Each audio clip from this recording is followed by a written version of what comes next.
So, let's talk about a challenge that pretty much everyone faces at some point, right? Whether you're a PhD student or a startup founder, how in the world do you take years of your hard work and squeeze it into a powerful, memorable, and super short presentation? I mean, just imagine that pressure. The clock's ticking down. You've got one single slide, and your entire project, maybe your life's work, has to shine. So what's the gut reaction? Do you try to cram every single detail in there, just hoping they'll see how brilliant it all is? Or is there a better way?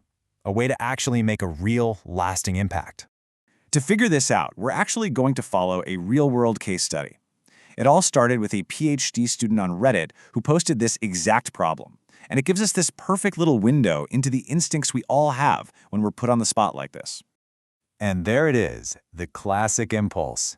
This student, who goes by acceptable_owl_2144, wanted to basically create a mini poster, pack it with diagrams, graphs, bullet points, the whole shebang. But here's the key. They had this feeling, this crucial insight, that it just felt too busy, too distracting. And you know what? They were absolutely right to be suspicious. When you overwhelm an audience with information, they usually end up retaining none of it. So this really presents two very clear paths you can take. On one side, you've got the data-heavy approach, just trying to show everything. But on the other side, you have the advice that just flooded the comments section on that post, a story-driven approach, one that's focused on a single, powerful idea. This is the core tension we're going to unpack. How do you get from just presenting data to actually telling a story? All right, Section 2, unlocking your core story. Because it turns out the solution isn't just about what you say, it's all about how you frame it. The real key here lies in classic, good old-fashioned storytelling. I love this. This piece of advice comes from another Reddit user who remembered this amazing presentation on soil science.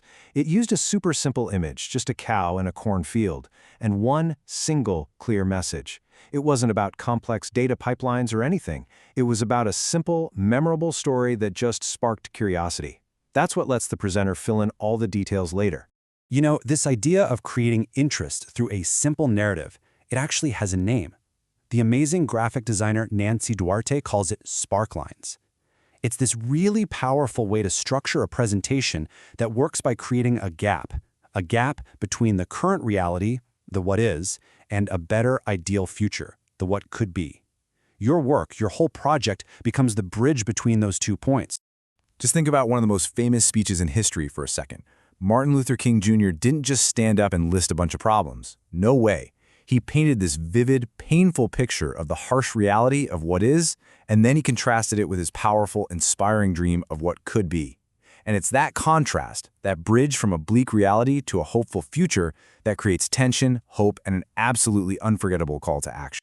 Okay, Section 3, crafting visuals and sound. Because here's the thing. A great story can be completely undermined by poor delivery. It doesn't matter if your pitch is live or recorded, the unseen elements of how you present yourself and your work, they matter a lot. So let's look at some advice from modern creators on how to totally nail them. First up, lighting. According to a guide on Lemon 8 for new creators, you really don't need a Hollywood budget. The best light you can get is free. Just face a window. Simple as that. If you need a bit more control, affordable softbox lights can create a really professional, even look. And here's a great pro tip. You can actually fix a ton of lighting issues right in an editing app after you're done filming. And hey, don't just take our word for it. As one user, Creative Content Guy, commented, this tip was a total revelation. It's a really simple step that can take your presentation from looking kind of amateur to super polished, making sure your visual quality matches your story's quality. Okay, next up, and honestly, this might be even more important, audio. People will put up with so-so video, but they will click away in a heartbeat if the sound is bad. Simple tricks can make a huge difference here. Record in a quiet space, maybe throw some blankets or pillows around to kill any echo, and trust me, even a cheap lapel mic that clips to your shirt is a massive, massive upgrade over your phone's built-in mic. Just look at what user Soundmaster 2023 said. The difference after getting a lapel mic was night and day. And their point is so crucial. Clear sound is a fundamental part of engagement. If your audience has to strain to hear you, you've already lost them. So let's move on to Section 4, the science of engagement. We have our story. We've dialed in our production quality, but why does all this stuff actually matter? Well, the science behind what holds a viewer's attention gives us a really clear answer. A research paper on personalizing short-form video search found something pretty fascinating. It turns out the key to engagement isn't just about showing someone something that's relevant to what they searched for, it's about showing them something that taps into their personal interest. And guess what?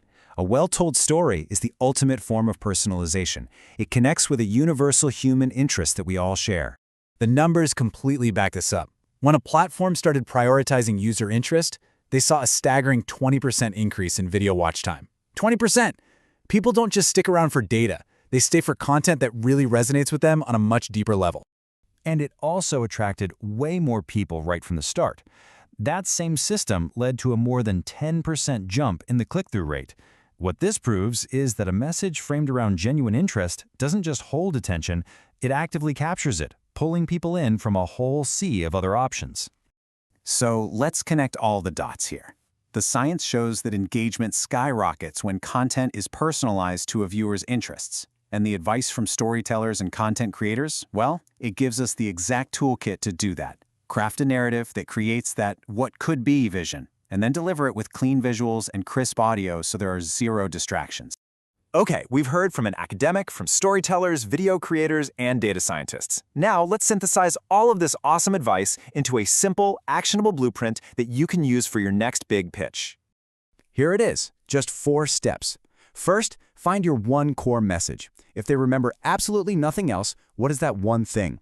Second, build your story around it using that Sparklines model. Here's the problem, the what is, and here's the better world my solution creates, the what could be. Third, master your delivery with good lighting and clear audio. No distractions. And finally, step 4 is all about changing your mindset. Your goal is not to explain everything. It's simply to spark curiosity. And that right there brings us completely full circle. This is the final realization from our original Reddit poster. They understood that the 3-minute pitch wasn't the entire book. It was just the book cover. It was an advertisement designed to make people so curious that they couldn't help but want to learn more. And that is the perfect goal for any short presentation. So whether it's your life's work or just a simple idea, you have the tools to make it resonate. It's not about overwhelming people with facts. It's about inspiring them with a story. You know the problem, you've seen the blueprint, so the only question left is, how will you tell your story?